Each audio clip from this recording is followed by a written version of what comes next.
Hi everyone, my name is Carson and I'm a colorist based in Utah. And today I'm going to be breaking down my color grading process into 3 simple steps. So let's jump into Davinci Resolve and check it out. Alright, you can do everything that we're about to do here in the free version of Davinci Resolve. I'll be using the studio version, but all of these same effects and techniques apply in the free version. So first things first, let's take a look at our workspace. Down here on the left, we have all of our tools. We have our curves, our color wheels, and a bunch of other tools that we'll get into in a minute. Down here on the right, we have our scopes. These are waveforms that allow us to see exactly what's going on in our image. We can switch between the waveform, the RGB parade, the vector scope, the histogram, and CIE chromacity. The one that I use the most is waveform. And then I also use the vector scope a little bit. The vector scope allows me to see which colors are most prominent in my image. In this case, we can see we've got a lot of yellow and green. And right here, that's reflected in our vector scope. A lot of the colors are shifting towards this yellow-green area. If we go to our waveform, we can see that we've got quite a bit of midtones. There's nothing that's super dark and nothing that's super bright. Here on our scopes, 0 represents pitch black and 1023 up here represents pure white. So we've got a lot of information right here in the middle, and that we can see that right here. There's nothing that's pure white, nothing that's pure black. That's why we don't have anything super stretched out across our waveform. And once we start adding a little bit of contrast, we can see our waveform stretch out as we get more blacks and more whites in our image. So when you see a waveform that's super stretched out, that's usually because a good amount of contrast has been added. Now this is too strong, and we'll get back to our contrast in just a second. On our parade, we can see our red, green, and blue channels separately. This helps us know what colors are most prominent in which tonal ranges of the image. So if we have more blue in the shadows, more green in the midtones, more red in the highlights, that kind of thing. For the most part though, I stick with the waveform and the vector scope. The waveform combines all 3 of the red, green, and blue channels, so that makes it easier for me to see what's going on. Alright, let's get started with color correction. Let's look at our nodes. This is our node graph right here. Looks super complicated, but it's really not that bad. What I'm going to do is I'm going to create 3 nodes. Now, we have our original image right here, this little box. And then this box represents the final image. Each of these nodes contain the effects that we're going to apply to the image at different points when we're color correcting it. So let's label each of the nodes so that we know what we're doing. For this node, I'll call it correction. For this node, I'll label it look. And this last node will be look fix. Okay, so we're going to do our color correction in this node. We're going to build our look or color grade in this node. And then in this final node, we're going to finish off the image and repair any little things that the look may have messed up. So let's start with correction. First thing I want to do is add contrast. So what I'm going to do is come over to my curves panel, and this little guy right here is our black point and this is our white point.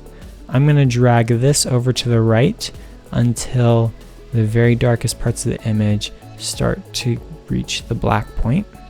Okay, we can see right down here some of this information right here in the tree is just touching the black point.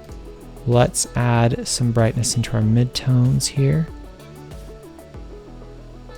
And let's take some of those shadows back down a little bit. Okay, so we've added a little bit of contrast into the image. Now I think I want to bring this down a little bit as well. Okay, that's looking really good so far. All we've done is add a little bit of contrast and adjust the brightness of the image. Now, before we move on to anything else, I want to start working on the look. With the look, I'm going to use one of my LUTs or color grading presets that I've made. I'll find them in the LUT panel under my folder, and I'm going to use the Cinema Film Print 2383 look. Apply that. Okay. Now what I'm noticing is the colors look really, really good, except I want these blues in the sky back here to be just a little bit more vibrant. Now under my curves, I'm going to select the hue versus saturation curve. What this is going to do is it's going to allow me to increase or decrease the saturation depending on which hue range I select. So if I want to increase the blue in the sky back here, I'm going to create a point here. I'm going to drag it up. Now all the other colors in the image are being saturated as well. Now I'm going to take down the saturation of these other colors right back somewhere right around here. Looks pretty good. And we've got a little bit more vibrance in these blues in the sky, and we've brought up a little bit of the saturation in the other colors in the image. Now I'm going to go to the look fix. These are the final touches we want to add to the image. I'm noticing that we have good contrast in the top half of the image, but right here in the grass, we don't have a lot of contrast. So what I'm going to do is create a mask. I'm going to come over to my power window section right here. I'm going to select the rectangle, and I'm going to place it where the grass is.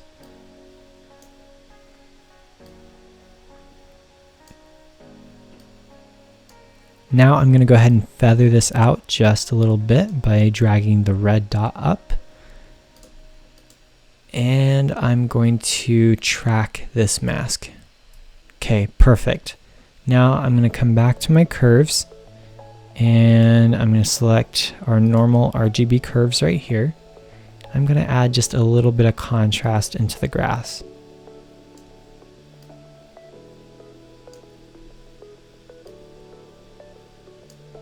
Something just like that. Looks pretty good. Now let's look at the before and after. This is before our adjustments and after our adjustments. Let's turn off each of these nodes. Okay, this is the original image. We corrected it by adding in some contrast. There wasn't a lot that needed to be done in this case. In our next image, we'll do a little bit more color correction. But for this one, all we had to do was add a little bit of contrast to make this look nice and natural. Then we built our color grade using a LUT and adjusting some of the colors. And then we fixed the grade by adding some contrast down here into the grass. It looks really, really good. I'm very happy with this grade, so let's move on to the next image. Okay, we've got our correction node, our look node, and our look fix node just like last time. Now with this image, we're working with skin tones here. So what I'm going to do is I'm going to start by adding contrast just like last time. So we'll take this point and we'll drag it just till we see the waveform hit the bottom. I don't want to touch too much. Okay. Let's bring our midtones up. And maybe bring them down a little bit. Yeah, that's looking pretty good. Now the colors don't look quite natural. So what we're going to do is we're going to come over to our Primaries tab right here. And these are our primary wheels. Our lift controls a lot of the shadows. Our gamma controls a broad range in the midtones, and the gain controls quite a bit of the highlights and starts to bleed into the midtones a little bit. And then our offset controls the entire image. But under our primaries, what I want to focus on for right now is temp and tint. We're going to go ahead and add a little bit more magenta in with our tint until our skin tones start looking a little bit more natural. Okay, that's looking a lot better. Now I want to brighten the image using the offset because this controls the overall brightness and color. So I'm brightening up the image. I'm going to darken our highlights with our gain, bring our shadows back down with our lift, and I'm going to come back to the curves, see if I can add a little bit more contrast. Okay.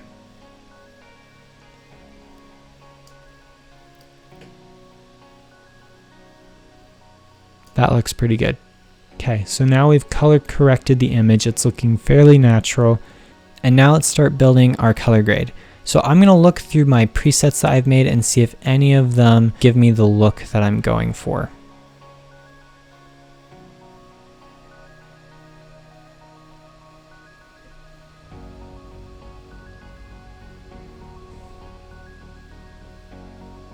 Okay, the studio LUT looks the best, so I'm going to drag that over here.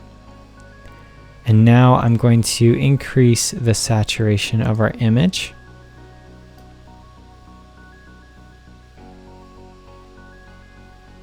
Okay, now that is a little bit too saturated, but don't worry. What we're going to do is we're going to come back to our curves, and we're going to select our Luma versus Sat curve. That's right here with the little sun and the teardrop. Click that, and now what this will do is it will control the saturation based on the brightness of the image. So I want to decrease the saturation in the darker parts of the image. So what I'm going to do is I'm going to create a point right here. I'm going to drag that saturation down. And now the highlights of the image, I want there to still be some color in there. So I'm going to drag that point up. And it's looking pretty good. Our skin tones are looking fairly natural. Now what I want to do is I want to increase the saturation of the blues in the background because they're a little bit too muted for my taste. So what I'm going to do is come over to my hue versus saturation curve. I'm going to bring up these blues. Okay, now these blues are brought up, but so are all the other colors. So I'm going to bring down these skin tone colors. And let's bring down the saturation of my shirt a little bit. Let's see. Something like that looks pretty good. And this image is looking really, really good so far. I'm not seeing a lot more we need to do after this final look. We'll come over to our look fix and let's just zoom in on the image and let's see if there's anything more that we can do. Okay, in my hair, I do want this to not look so blue because we've injected a lot of blue color into the hair when we applied our LUT. I do want to counteract that with a little bit of red since my hair does have a more natural brown color, not this dark blue. So what I'm going to do is come over to my qualifier and I'm going to qualify this by luminance. What that means is I'm going to select a certain range of the darkest parts of the image. I'm going to press Shift H on my keyboard to see what exactly I'm selecting. And I'll bring this down. Okay. I will soften that out a little bit. Bring it down some more. Okay. Shift H to get back to our image. And now I'm going to take my gamma and I'm going to drag this toward the reds just a little bit. Do the same with our lift. Not too much, just a little bit. Bring back that gamma a little bit.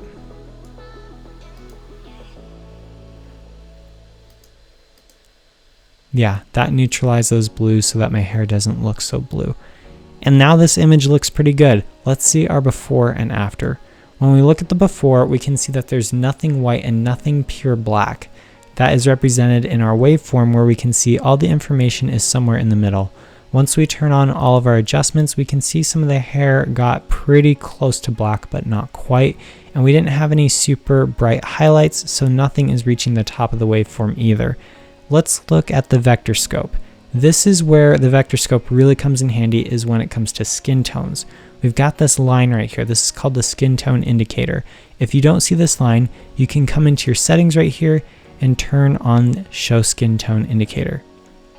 Now, this line, you want all your skin tones to lie somewhere along this line. In this case, we've done a very good job of getting our skin tones to look correct. And then these are the blues in our image. This is my shirt and the blue wall behind me. So we've got nice complementary colors that are contrasting each other since they're on opposite sides of this color wheel. If we come back to our waveform, we can see that we've evened out the contrast in the image. Now let's turn off all our nodes and take a look at each one individually. First, we started with our raw image, which was a little bit too green and didn't have very much contrast. So here's our adjustment to correct the contrast in the color cast. Here's our preset that we applied. Now my hair was a little bit blue in the shadows, so we used our look fix to counteract that blue by injecting just a little bit more red to make my hair the dark brown that it really is. So this is my 3-step color grading process. You start with the color correction node, then you build your look, and then you fix any little problems that you might see later on.